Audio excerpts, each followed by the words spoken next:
Blegegegugeg sadulita mel.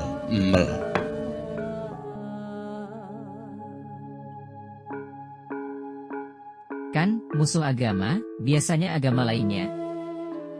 Itu merupakan kecurigaan kamu pribadi. Bahkan rasa curiga kamu akan meretas kecurigaan umat lain pada kamu. Begitulah kecurigaan dan sentimen antar agama sudah menjadi lingkaran iblis yang sulit dimusnahkan. Jadinya kerjaan umat hanyalah saling curiga-mencurigai. Bahkan di antara umat dalam satu agama pun terjadi perilaku saling mencurigai. Agama menjadi bahan peledak yang setiap saat akan menghancurkan bumi, alias membuat kiamat planet bumi ini.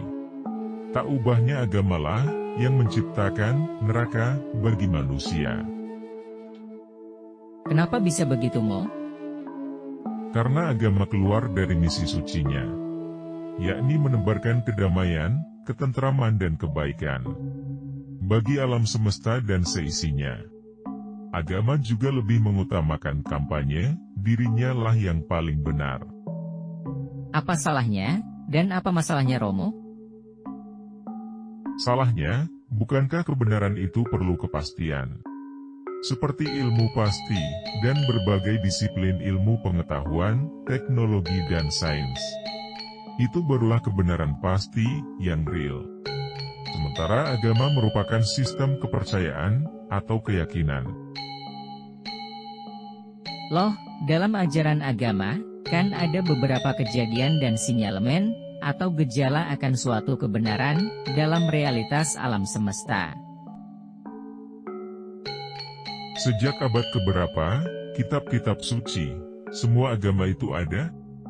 Umurnya, masih muda bukan? Sementara itu, manusia sudah ada sejak, paling tidak, 2 juta tahun silam. Bumi ini ada sejak bermiliar tahun silam. Sebelum agama-agama dengan kitab sucinya ada, manusia pun telah menemukan berbagai kebenaran tak terbantahkan dalam menjalani kehidupan. Itu juga karena welas asih dan keadilan Tuhan. Isi ajaran agama tidak termasuk kebenaran pasti, tetapi berisi ajaran kebaikan, semacam aksioma yang runut dan logis.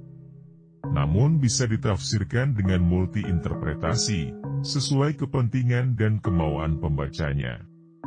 Maka dikatakan kitab itu fleksibel, sesuai perkembangan zaman. Ini pengertian yang biasa sekali.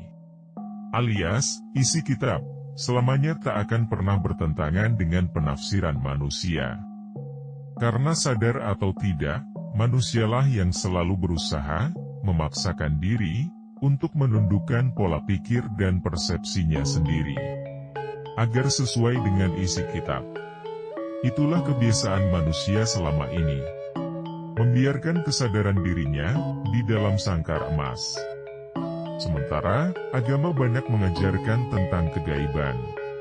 Lalu manusia buru-buru menyimpulkan bahwa akal manusia sangat terbatas untuk memahami kegaiban. Bagi saya kegaiban itu sangat masuk akal. Jika tak masuk akal, berarti belum tahu rumus-rumus yang berlaku di alam gaib. Jika mengkamulkan isi kitab pun, kenyataannya sudah mengalami perluasan dan penyempitan makna, setelah ditranslate ke dalam berbagai bahasa, oleh banyak orang yang memiliki penafsiran beragam corak dan warnanya.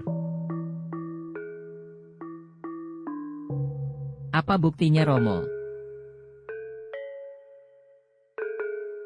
Lihat saja, begitu banyaknya aliran dan faham dalam satu agama saja. Tidak hanya puluhan, bahkan ratusan jumlahnya. Semua itu sudah menjadi hukum alam, bahwa aliran dan faham, mazhab, akan selalu bermunculan, dan kian banyak seiring perjalanan waktu. Sesuai dengan kompleksitas rasio manusia dan daya nalar, yang menimbulkan persepsi dan penafsiran beragam. Apa jadinya kalau mereka saling mengklaim dirinya paling benar? Haiya. berebut kebenaran, atau golek benere dewe. Yang menimbulkan perpecahan, perselisihan, permusuhan, saling curiga, saling menjatuhkan, saling bunuh, saling fitnah.